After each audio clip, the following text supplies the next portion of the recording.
કાકા આ Valentine week આવે છે અત્યારે, તો છોકરા છોકરીઓને કંઈક કહેશો? હું કહીશ. જો આપણે સ્ત્રીઓ છે ને કોઈનાથી ઓછા નથી. ઓકે, આપણે આમ બધું જ કરી શકીએ છીએ જે પુરુષ કરી શકે. એટલે આવી સલાહો ના આપને પણ. સાચું જ છે, મોટિવેટ કરું છું. સ્ત્રીઓ બધું જ કરી શકે. તું ધોતું પહેરીને ગલીમાં ગાડી ધોઈ શકે? ના.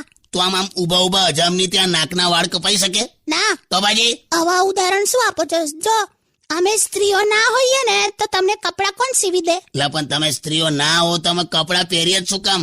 આમ જ ફરતા હોત. એવા બ્રીફકેસ લઈને ઉચકીને ઓફિસ જતું રહેવાનું. ખાલી બસમાં ભીડ વધી જાય તો હાચવવું પડે.